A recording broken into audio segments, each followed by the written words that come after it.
And now, here's your host, Dee Spencer, the working lady.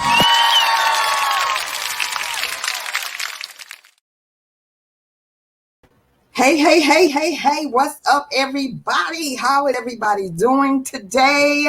I am so excited to be in the studio today. Oh my gosh, Monday was crazy. I was like on the road, in the dark, in the back, in the corner, in the car. But I'm here today. We're here, and happy Kwanzaa to everyone. Today is day 5 of Kwanzaa, and today's word is Nia, and it is about purpose. So we hope that you all have been celebrating Kwanzaa and finding out about Kwanzaa. And today is definitely about purpose. And we are coming to you today with a strong purpose. I've been talking about it and saying that I want to focus on mental health. So we're going to be touching on that today. But before we do that, we got to talk about some things. So how's everybody doing? Did anybody get a check? Did y'all get a check? Did you get a direct deposit? My brother said he got some money in his direct deposit. I checked my account. There wasn't nothing in there. I got a check. So did you guys get any money? Let me know. Wait, where you guys at? Where you at? Are y'all out shopping? Listen, you better hold on to that $600. It's not going to last long, okay? You don't know if you're going to get the other, $600 that's supposed to go with it. Or how much are you supposed to give us? $2,000? Anyway, you don't know if you're going to get the other amount, the other $1,200 that might supposed to go with it. So you better hold on to it. Put it in the sock. Don't put it in the bank. Put it in the sock. Anyway, real quick, grab your friends. Share this post. Where are all my VIP members at? Where you at? Zuri J, Taretha. Where's the rest of y'all at? Summer Carter, where you at? Summer, get off a Clubhouse and get in here. You guys tag a friend, share this post, let somebody know that we are on, because we're here. DeeWorks Live is on the air, and that means you should be in here. So where y'all at? Start a watch party. Let me see. Maybe I need to start a watch party because y'all playing with me today. I don't know. Y'all playing. Don't play with me. Start a watch party. Do something. Let somebody know. Yes. Thank you for the thumbs up. Give me some hearts. Cheers, something. Let me know you're here. Candy Jen, where you at? Where my regulars at? Come on through. Because this is for you today. Who did I see? Somebody just shared it. All right. Come on, keep sharing, and come on in. And also make sure you give StreamYard permission so that if you comment on the show, then I will be able to flash your comment across the screen. And you'd like to see your name in lights. Some of y'all, this is the only lights you're going to get to see. So, put your name, give StreamYard permission so that we can put your name across the screen, and let me know who's tuning in. Yes, we want to know who's tuning in today. Because I started my watch party. Hey, I got a watch party. And shout out to everybody who's checking out the One Sided View on Instagram. And you can go, if you're on Instagram, click on the tree link, and the YouTube link is right there so that you can come right into this and see what I'm seeing on my screen, which is going to be my beautiful guest coming up next. And so we don't want to delay it too long, but y'all need to come on in. But listen, did y'all hear about Alec Baldwin's wife? What Yo soy esto, what? Like, what? What's up, Cafe? How you doing, Cafe the artist? How are you? Like, what in the world is going on? Talk about cultural appropriation, inappropriate cultural appropriation. Alex Baldwin's wife, she pretended she'd been Spanish all this time and just butchering the Spanish language and butchering the culture, pretending like she don't know how to pronounce cucumber. Like, what did you say in English? Like, what kind of foolishness? Even a rock knows how to say cucumber. Come on now, stop playing with us. But she has been outed. Listen, social media will drag you and find you out, honey. Yes, they will. Social media just won't let you live. Hey, Nancy Moreau, how are you, darling? Thanks for checking in. You guys be sure to share this post. Okay, where my chatters at? Come on, let me see your chat. Let me see you chatting. I need to see something. Let me know you're here. I see you here. Type something so that I know that you're here, so that we can shout you out and all of that good stuff. Okay, let's get into our birthday shout outs. If you have a birthday, we're going to do the birthday song, and then we are going to introduce you guys to my fabulous guests. Fabulous guests. So birthdays today, we have Amish Gabriel has a birthday today. Hey, Amish, happy birthday. Ray D. Lord, I can't even read my writing. That's a shame. Jenny Cassell has a birthday today. Beverly D. and Cheryl Lee Ralph, one of my favorite actresses. Cheryl Lee Ralph has a birthday. Cheryl Lee Ralph has a birthday today. So I want to say shout out to you guys. Happy birthday. Happy birthday to y'all. Happy birthday to y'all. Hey, happy birthday. Happy birthday to y'all. Happy birthday to y'all. Hey, happy birthday.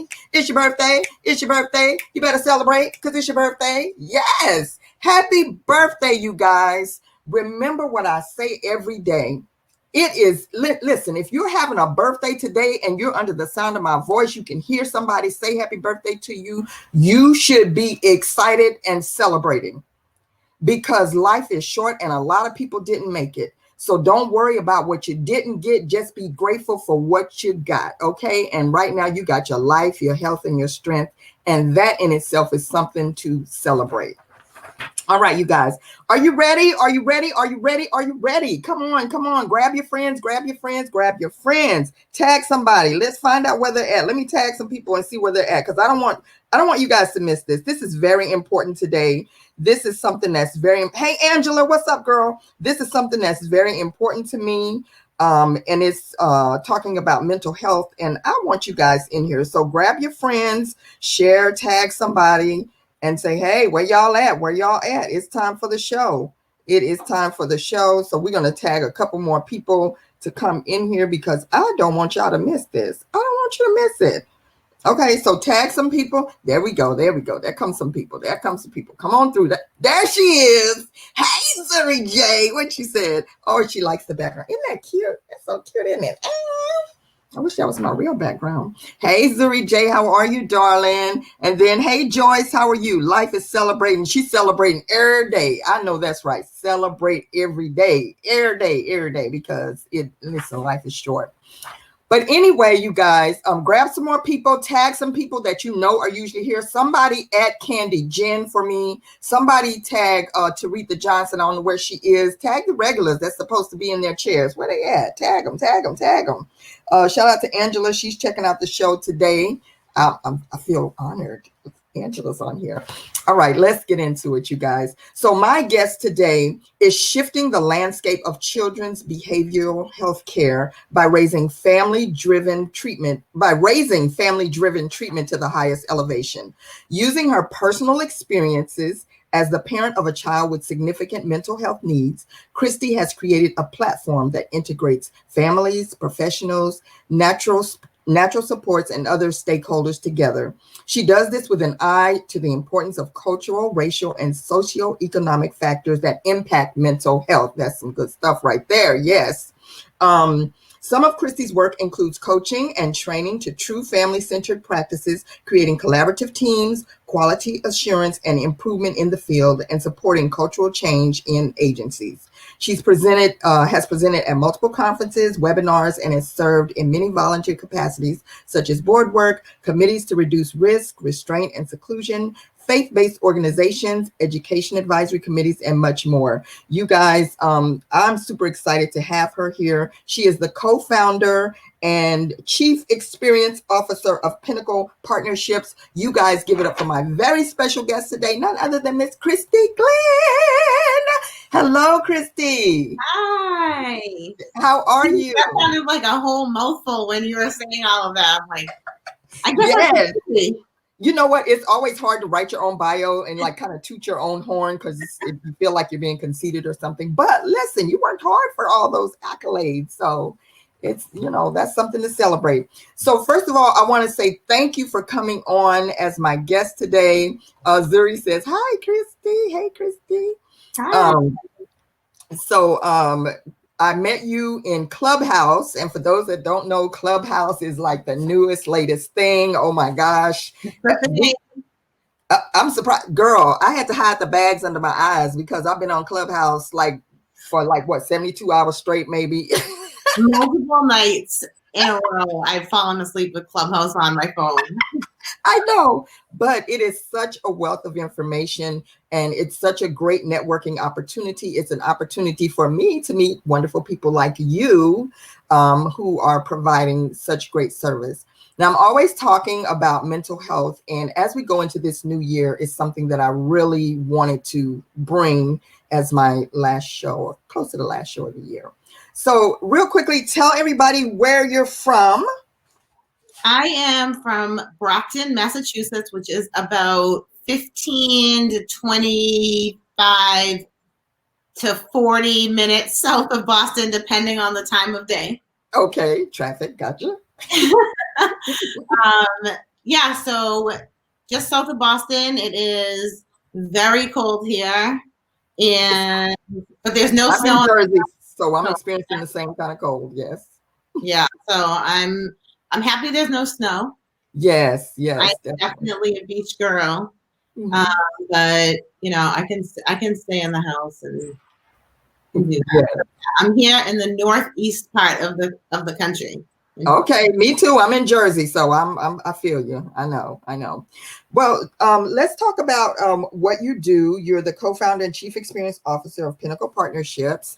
Can you tell us a little bit about that and what it is that you do? Well, I just explained it, but talk a little bit more in your words what it is. Yeah, absolutely. So Pinnacle Partnerships is a company that I started with my friend and co-founder, Diana.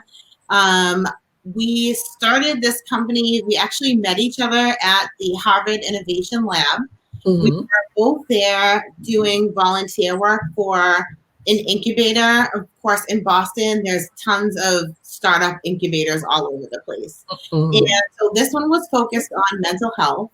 And we were in this room with all of these really bright, smart people. Some were seeking education in their undergrad, some were post-grad, and they were trying to launch all of these different mental health companies. Mm-hmm. And we quickly realized that we were the only two people in the room that were concerned with the importance of families being at the center of care when it came to youth mental health. Mm-hmm. And so we decided we were going to work on a project together in the incubator. And so we met outside for our first meeting together. And when we met, we decided that there was no way we were going to give our amazing ideas to anyone. And so we left that incubator and Pinnacle Partnerships was born. And so now we're out here just really trying to revolutionize the way that children's mental health is approached. Mm-hmm. And we're doing that in lots of different ways. So right now we're working with the Department of Education in some areas. We're working with some different initiatives that they have going on. We've pivoted a lot in this past year because of COVID, and obviously the impacts of COVID are huge. Yes, definitely. Mental health. And so that has really had us do a big shift in terms of what we are focusing on right now. Mm-hmm. But it's really gratifying to be out here and doing that kind of work and giving back to our community. Yes. Now, definitely, as talking about COVID and how it has impacted people's lives, not just financially, emotionally, but just even mentally, like a lot of people are struggling. And you talked about working with children because I think sometimes, adults, we're talking about how much that we're struggling, but we forget that the children, this is a big shift for children as well, and that they're struggling with this. What have you seen has been the impact on children's mental health throughout this whole pandemic that we're going through? Yeah, absolutely. So the impact on children has been enormous. Their lives have essentially been uprooted. Most kids are in school virtually or in a hybrid situation. Kids that are in school full-time, maybe in special ed programs right now. especially here in the Boston area. We know there's some variation across the country depending on where folks are. And what the numbers are like, but this sort of second surge that is happening right now has definitely had kids kind of returning back to home for some progress that may have been made for kids being away. So, there's been huge impacts. There are a lot more kids that are reporting anxiety, depression. There are a lot of kids that are talking about the real need for social interaction. They really miss their friends. And so that's causing a lot of challenge for many kids. Interestingly, there's also a subgroup of kids who have always struggled with those things, with social interactions, and had a lot of anxiety around those things. And so those kids are actually thriving. Yes, they're like, good. I don't have to go out and make friends. I can just sit in my room now. Leave me alone. Exactly. And so academically, they're thriving. But what's happening is eventually there's going to be a return in some way to the normalcy of school. And so, what the impacts of that will be for kids over the long term that feel like they're thriving right now is definitely going to be something that we'll see as we head down that road. Yes. Joyce says, my daughter. Yes. Yeah. Shout out to everybody that's watching. Hey, Rebecca BF. What's up, darling? Patricia R. Charles Bain. Judy Brown. Hey. Patricia Bertacci. Hey, girl. How are you? And Loretta. Anybody that's watching on Instagram, click on the link tree in my bio and you will go directly to the video so you can see Miss Kristi Glenn's beautiful face as well. And thank you guys for tuning in. Keep sharing this video. And if you have any questions or comments as we're talking, please go ahead and drop them in the comments and we will respond to those. And you touched on something when you talked about, the kids that are really introverts and kind of really don't care about this. The other thing, because one of my friends, Joyce, she talked about how innovative these kids are being in order to be able to communicate with each other. And she said, oh, yeah, her daughter's been hanging out with her friends. And I'm like, hanging out with her friends? What do you mean? Oh, yeah, they have virtual movie nights. They have virtual TV watching nights. I'm like, what? My friends won't even do that. Hold on. So these kids are smart. Yes, they are. They say out of necessity comes innovation, right? So that's how these things happen in the world, and these amazing inventions come along, and gives kids an opportunity to show us the things that are in there. You may not always know that it's there. Yes, I think that's one of your friends there. She says, you rock, Kristi. Much love for all your efforts. Yay. Hi, Nicole. Yes, Nicole is an amazing mom who does so much in the mental health space as well. Yes. And hey, Rebecca says, hi, Dee, what an awesome subject for me to happen upon. Finally. Perfect. Okay. Hey, Ronald Robinson and Christina Williams. Now, in your bio, you talk about having a child with special needs, dealing with autism. And I know a lot of parents, that's something that they deal with. What information can you give for parents who are having to make adjustments with their kids who have autism, and even in this environment, having to try to get even kids on different levels of the autism spectrum, trying to force them to wear masks and all these other things? What information and advice can you give for parents? Yeah, so my son has very significant mental health needs. He's not on the autism spectrum, but he does have executive functioning delays. And he has a very interesting combination of things that make him what people call spectrumy. So a lot of the things like the mask wearing and the ability to understand kind of his space in the world where somebody else is. So like that 6 feet. He doesn't really understand that 6 feet. Right. Like you're in front of me and I'm talking to you. And so those sorts of things definitely impact him. So I can absolutely speak to that piece. And I work with lots of families now and over the years that are on the spectrum. But just to share a little bit about my story, and for your folks that are watching, I'm happy to answer questions about my family, my journey, my experience. So my son now is 15 years old. I first started realizing that he was developing a bit differently than other kids his age when he was probably around 2.5, 3 years old. And at that point, I tried to get him services, and it was really tough. He was screened out from 3 different early interventions agencies. And then right after that, he was kicked out of 8 daycares. Oh, wait, you getting kicked out of daycare? Oh, Lord. So he doesn't need early intervention, but he can't stay in anybody's daycare. Wow. Every kind of daycare, home daycare, center daycare. I was like, can somebody watch this kid so I can make a paycheck, please? But he just couldn't handle it. His, kids communicate in behavior. And so he was off the hook, right? He was just all over the place. He wasn't really talking that much. And so he would throw things or, throw fits, be, a kid that was drawing a lot of attention. And so very shortly, we ended up being in what's called an integrated preschool in our public school system, which was half kids that were on like a special ed individualized education program, so an IEP, and then half kids that they call peer models, which are like typically developing kids. And he did that program for 2 years and did okay. And by kindergarten, he couldn't manage that at all either.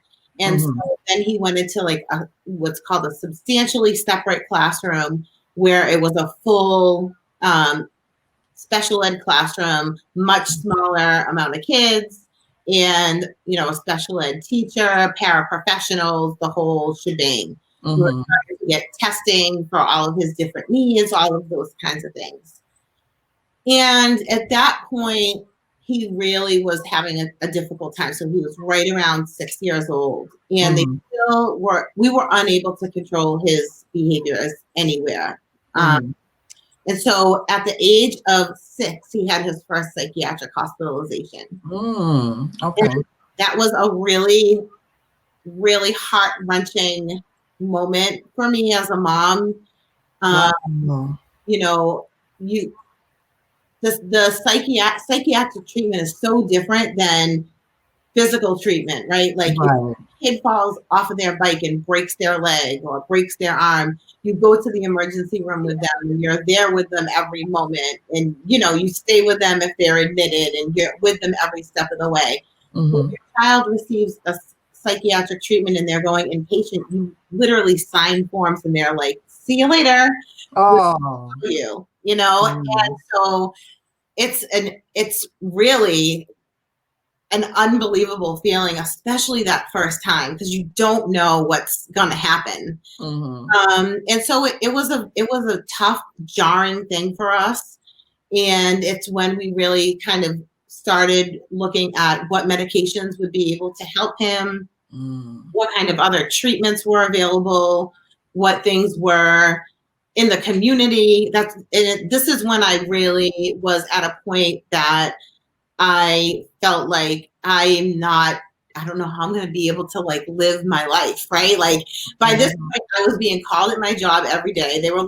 My boss was looking at me every day like, you intend to work ever, right? Like, right.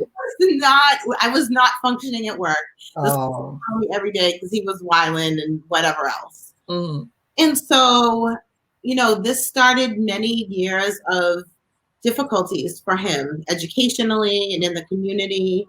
And so, fast forward through all of these years, we've accessed a lot of community-based help and support. We've accessed in Massachusetts, the Department of Mental Health has been a support to us, and some other community-based agencies. But we have had 13 hospitalizations. Wow. And it has been lengthy amounts of time. Typically, he's very sensitive to medications and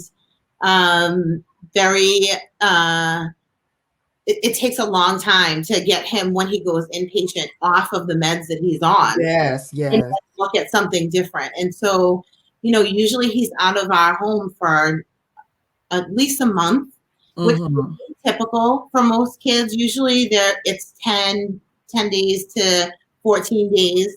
Hi, Diana. Diana's the co-founder of Pinnacle. She should have been up here too. Diana, we'll have to get you on next time, girl.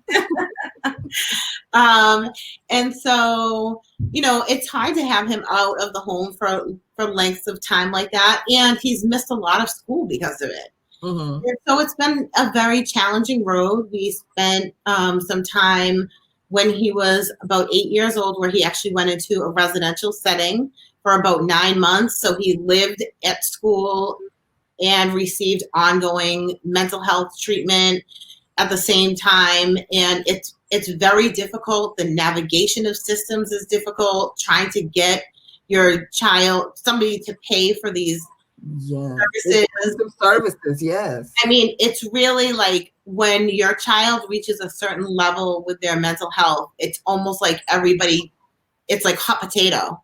Mm-hmm, mm-hmm. Because it's very expensive. And so it becomes a real challenge. And along the way, I met amazing families like Nicole, who has chimed in a couple of times, and other types of other parents and caregivers along the way.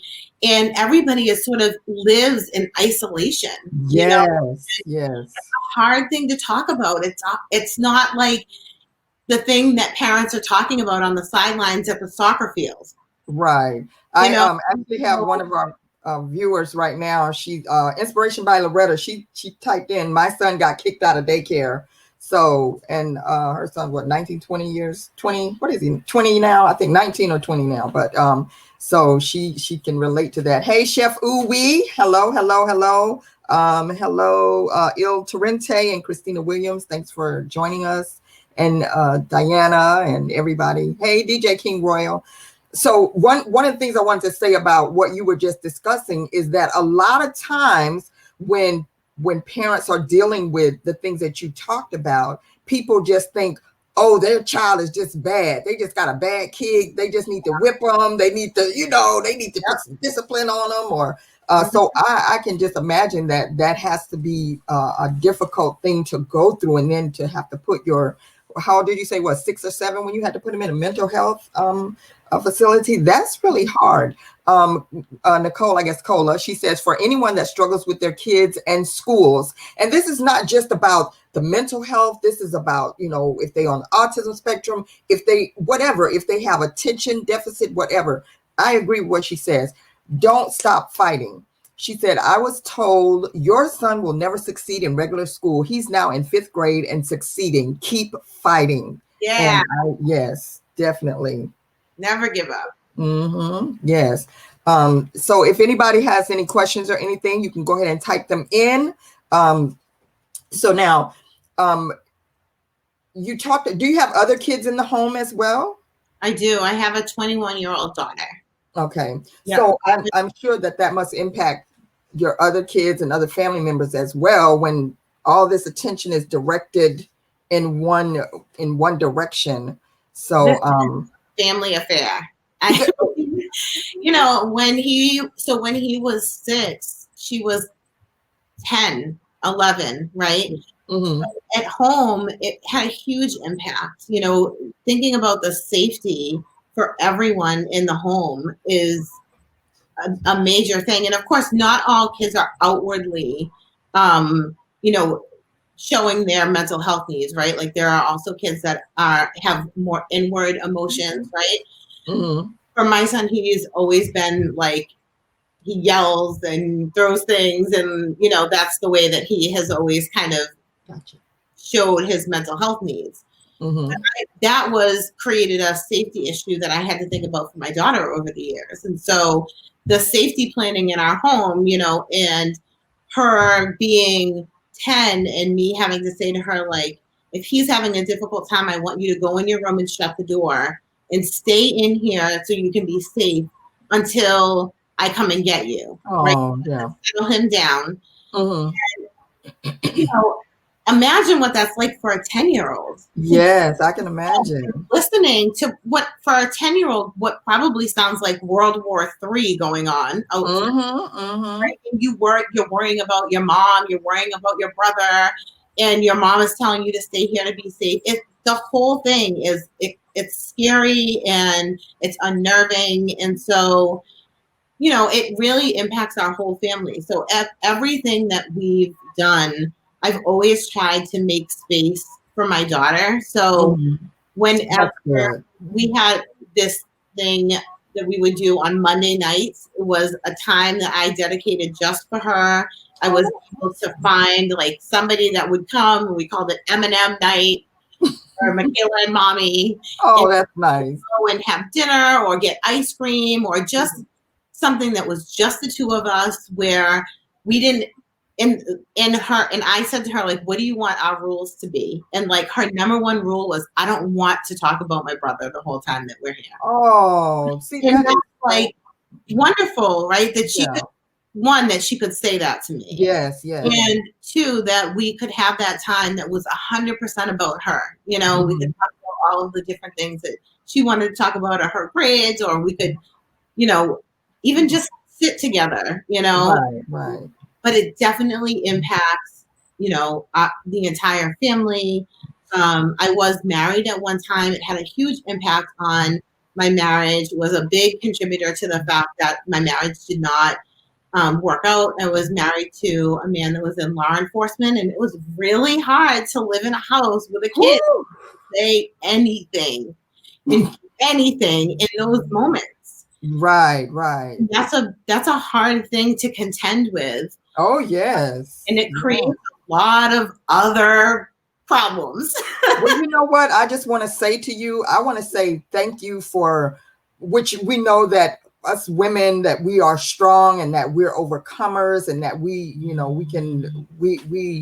learn how to persevere through the toughest of situations. So I just want to applaud you for just having the strength to go through all of that and still come out on this other side and be able to not just be there for your son, your daughter, but now you're there for other people as well. So I think that is very commendable.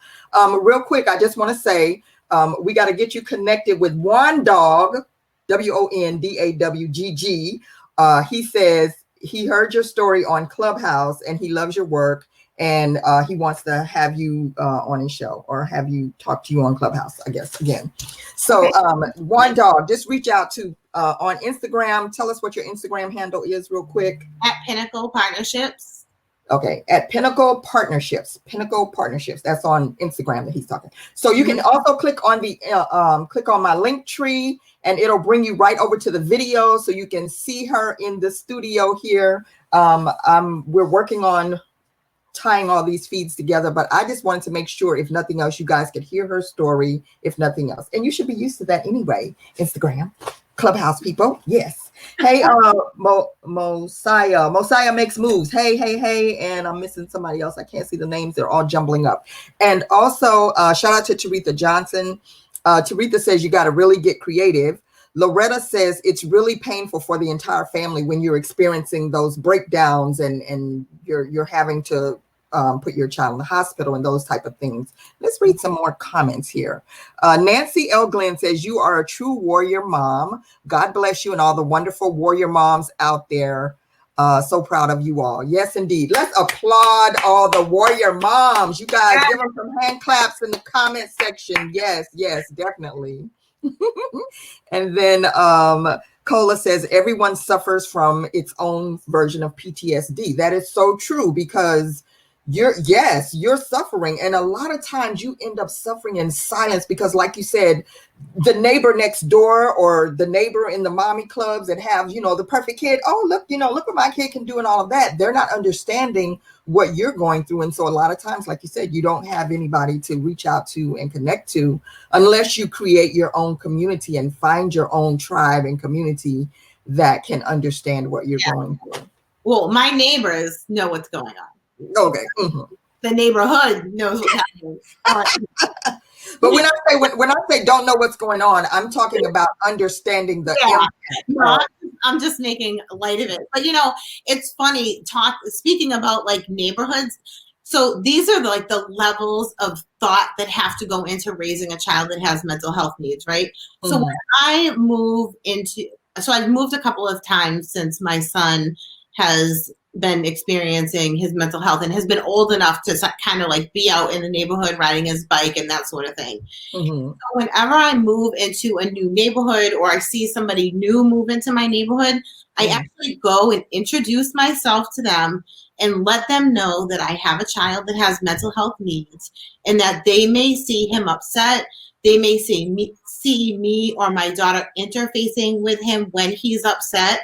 And I want to just give them a heads up so they don't think that something is wrong or feel like they have to call the police or that something is happening, because I'm also raising a biracial child who is seen in the United States as a Black man. And so my goal is to keep him out of the quote unquote justice system in the United States of America. He already has a mental health need, or several of them, and I don't need to compound that with all of legal issues and other problems. And unfortunately, I know many families who have kids that are my son's age, 15, 14, 16, that neighbors or other people have called the police not knowing what's happening or thinking that they're being helpful. The police come and it just spirals out of control. Yes, there was a recent story, of a young man. Yeah. Right. So they're not trained or equipped to manage a mental health crisis. So what happens is it's almost like a power thing, right? So my son is definitely the kind where, like, if you challenge him in that moment, I don't know how he would respond. Right. So maybe he would be okay, but I don't know, right? So I actually have friends who are raising kids with mental health needs that are 16, 17, 18 years old right now that have charges against them. Oh my goodness. And even though they went to court and they had treatment providers that testified for them and their mental health need, and that this was part of their mental health need, at the end of the day, our systems, by and large, are not meant or created or have the systems in place to fully understand that. And so it comes down to, did you break the law or not? Were you the peace or not? Right? And so this is how kids end up in this pipeline to jail. Ooh, girl, yes, you are. That's so true. Jail because they have a mental health need. And so it's a slippery slope. So therefore, I go around my neighborhood. My son, 90% of the time, he's a funny, charismatic, outgoing, wonderful kid. 10% of the time, he will cuss you out because he's having like a hard time. Right. So I have to do that education everywhere. And it's exhausting. But it's necessary. Yes. And it's something that you have to do for the safety of your son. But I understand, and I'm more than sure that it becomes even more of a worry and a challenge for you as he ages, because we know that as they get older, the attitudes of people change when they see someone having a mental health crisis. And you are so right. Taretha just typed in, she said, definitely time for real changes. It is like, it doesn't make sense that we have a system in place, that we have systems in place that don't have the ability or the capability to handle mental health when there's so many people that are facing those challenges. It just doesn't make sense. And I think that it goes to us pushing our elected officials to make those changes and to insist that those things get in place, because we're in a crisis right now. There's going to be even more people, not just the kids. There's going to be more people dealing with mental health challenges. We're seeing it every day. We just saw it the other day with the person blowing up the car and all that kind of stuff. Like, what? Yeah, it's crazy. And the impacts of COVID are going to definitely impact our society. Yes. So one of the things that Diana and I talk about at Pinnacle Partnerships is pandemic trauma, right? Oh, that's good. We are all, as a society, at any age, we're currently in the middle of experiencing this pandemic trauma. And when you're in the middle of a trauma, you're not thinking about how you're going to deal with it after, right? You're in this like fight, flight, or freeze mode, right? Yes. We're all in this, like every day. What's happening? Where are the vaccines? Are there going to be vaccines? Should I take the vaccine? Right. Why isn't anybody wearing a mask? Why won't people put masks on? So right, like all of these things that we're just to go to the grocery store. Right, exactly. So like we've been living like this for a really long time. So eventually COVID is going to end, right? And where things will return back and they won't be the same ever again, right? But in the data about other pandemics that happen around the world that aren't to this scale, there's 4 waves. And we have some great data. And if you go to our website, we have lots of different events that we put on that most of them are free and people can come to. But there are 4 waves of a pandemic. And the 4th and longest lasting wave of a pandemic is the mental health wave of the pandemic. So when you look at the graph, it's like the first bump is when you get sick, then there's a second surge, there's a third surge, and then the 4th surge goes all the way. And that's the mental health, right? And so that's what we're really focused on right now at Pinnacle is what are we going to do for this long-term mental health need that's coming? Because we're not doing that great with the mental health needs that we have right now. Exactly. That's so true. That's so true. And on that note, there's the website. I hope I typed it in correctly. PinnaclePartnerships.org. Go check out their website. And one of the shout out to everybody on the Instagram. Hello, Erica IndieCam. Erica, let me see. Erica Lindy Campbell. Hey girl, my chat is like all meshed up, so I can barely read the names. What's up? Stop chatting, Jay. But one of the most important things that I want to say to everybody that's tuned in, and is that make sure that you don't just sit and suffer in silence. Reach out and get you some help. And like right now, one of the good things for people who like, I don't want to go to, I don't want to go to to the mental health office. I don't want to go to see a psychiatrist. I don't want to go to see a psychologist. I don't want to do this.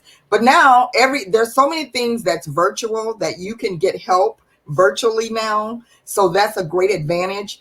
I want to say to people, we're talking about children's mental health and all of that, but I want to also admonish you, even the adults, and we're going to also have some more health professionals come on because this is something I want to cover in the first week of the new year, is talking about mental health from all angles and all levels, because it's something that a lot of people are going through. A lot of people are suffering in silence. And I want to say to you guys, don't suffer in silence. Reach out and get some help. There are services available. There's people out here. There are people offering free services. People are offering ways to tap into resources. So I want to admonish you guys to really reach out and get you help. And if you need help for your children, I'm more than sure that Kristi and Diane would be willing to direct you and give you some information, advice, and some direction. Check out pinnaclepartnerships.org. There's the website. Go check it out. So, yeah, absolutely. Please don't sit in silence. There is no shame in seeking out help. And nobody even has to know that you're seeking out help. It's your business. You don't have to post it on Facebook or talk to everybody about it. You just got to go and do the things that you have to do, right? And so, mental health stigma is, I always say like the pulse of mental health stigma is still alive and well, unfortunately. Right. But until we talk about it and we're just more open about it, it's not going to change, right? And so that's definitely one of my core beliefs, and our core beliefs at Pinnacle is we're really open about it. I'm very open about my challenges and the things that I've gone through as a mom. And in my house, we talk very openly about mental health. And, it's something that I try to create as a culture, and hopefully it will be a generational shift for our family. That talking about mental health is just as important as talking about your physical health, right? Yes, it You is. don't have your mental health, you don't have your physical health. You have to have Exactly. both. The yin and the yang. You have to have both. Yes, definitely. So real quick, go ahead and give people your links, your websites, Instagram, how they can get in touch with you, and how they can get in touch with Diane. Tell us the information on how to contact you. Yeah, so you can get in touch with both Diana and I through our website, which is up there, pinnaclepartnerships.org.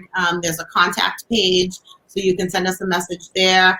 We're at Pinnacle Partnerships on all social media, as well as LinkedIn, or you could search each one of us by our names on LinkedIn.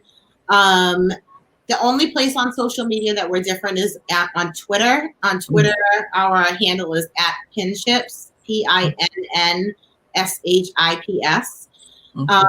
And then we're both on Clubhouse. Yeah. So y'all on our Clubhouse, I don't know what you're doing. Exactly. Clubhouse is the place to be right now. Yes, we're just taking a break right now. This is a little break. We're taking an intermission. We'll be back. Clubhouse, stand by. Yes. So Diana and I, we actually last week just started a room that we're doing. So actually tonight we'll be on talking about mental health and COVID at I think 9 or 9:30. Diana, if you're still listening. Yes, type it in the box down there, Diane. So we'll be on tonight talking. So if you want to follow either one of us, that's my mom. Oh, hey, Mom. She said, that's my girl, living beyond yourself to help others. So proud of Kristi and Diana. Thank you, DeeWorks Live, for bringing this important topic to your audience. Oh, thank you. Thank you, Mom. Thanks, Mom. And then also, I want to ask, are there people that maybe don't have that type of situation or don't have this situation that maybe want to be a resource or a source for what you guys are doing? What opportunities are there for people to help, to donate, to give, or is there any opportunity for people who want to work in the capacity that you guys are doing? Yeah, absolutely. So one of the things that we have is right on our website, we have a donate button. So there are a lot of families that sort of fall in the gap of not being able to have services available to them. So one of the things that is a core component of our business is called a family synergy specialist, which is somebody like me who has the lived experience of raising a child with mental health needs. And that person walks with people through their journey, will go with them to meetings, help them understand hospitalizations, help them get an educational plan if they need to, or just be a listening ear. And so a lot of families here in Massachusetts, there is some folks that if you qualify for Medicaid, you can get a person like that. But outside of that, you can't really get that service. And so we are always looking for folks that would be willing to like adopt a family through donations to pay for that service, or just donate. And all of the funding that goes into our donation all goes back out to serving families in need that need the support, need people to go to a meeting with them or to help them better understand what's happening. Okay, awesome. All right. Well, I want to thank you for taking your time out of Clubhouse. I mean, taking time out of your busy schedule. If you're not on Clubhouse, then this is an inside joke and you will not even know what I'm talking about. But for those who are on Clubhouse, you know, oh, Lord have mercy. It's like you got to go to the restroom. Let me step out the room, okay? And come back. But anyway, I want to just say thank you for taking the time out of your schedule to come and be a part of this show. And I want to say thank you to Clubhouse, because that's one of the things that I wanted to do, is to be able to connect with strong people with strong stories to bring to my audience. And because we need to hear these stories all over the place, everywhere. Get the stories out everywhere. And get the information out. Taretha is clapping. She finally had to come to the VIP room. Thank you. And Diana says that you guys are on tonight at 9:30 p.m. on Clubhouse. So make sure you follow them. Is that your name on Clubhouse? Diana on Clubhouse? Is that it too? Yeah, or They can follow me, Kristi Glenn. Kristi Glenn, yeah. Yep, and we'll be talking about mental health and COVID, or mental health and whatever happens in the room, right? That's how right, exactly. Whatever happens. goals. Yes, definitely. So I just want to say thank you so much for coming on, and definitely we look forward to having you again in the future, because I'm more than sure that as we go and as we grow, that things will change, information will change, and opportunities will change for parents who are going through these type of situations. So you're always welcome to come. Next time I would love to have both of you on. That would be great. So you're always welcome to come on this platform to share stories, to help other families as well. So thank you. How did you like that green room, girl? The green room was lit, wasn't it? Yeah, listen, y'all need to get an invitation to come on here, because the green room had shrimp. Yes, girl, tell them. There was somebody up in there that was mixing cocktails and stuff. Down. Yes, indeed. Yes, indeed. Thank you so much, Kristi. So I'm going to send you back to the green room. Just hang out there for a minute until I'm done. I'm going to come talk to you afterwards. Okay. You guys, give some claps, give some thumbs up, give some hearts, give some love for Kristi for coming on today and sharing her story. Thank you. All right, you guys. Thank you guys so much, so much. Make sure you take down that information, pinnaclepartnerships.org. There's her number if you need to talk to someone, if you just need and don't worry about the fact that she's in another city or another state, because she may be able to direct you and guide you, her or Diana, on where you can go or what direction you need to go if you are dealing with these type of issues with a child that's having mental health issues. And again, I want to encourage you guys to take time to take care of yourself. Okay.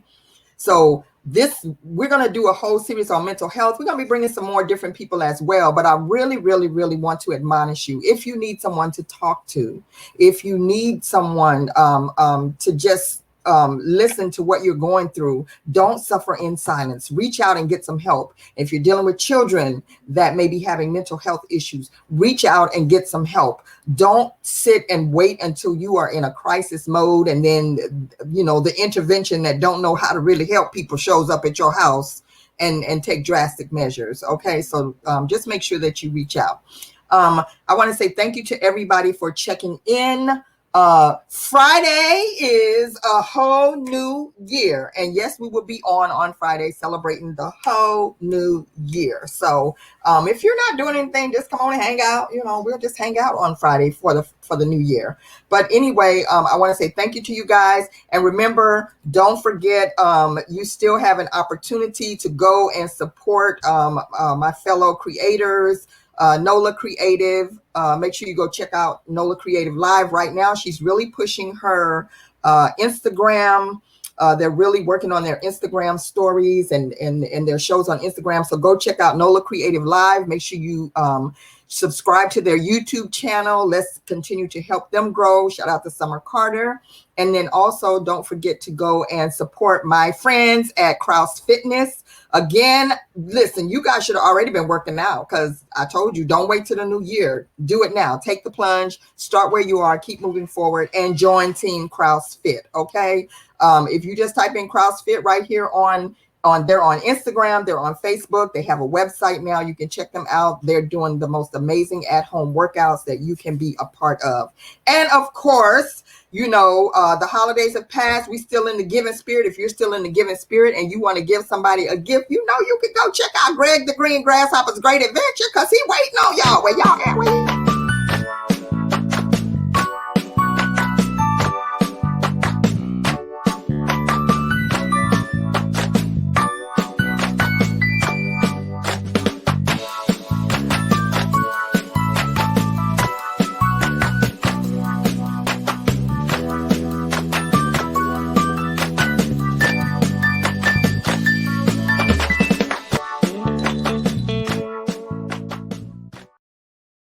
All right, that's Greg the Green Grasshopper's Great Adventure, now available on Amazon. Pick up your copy today.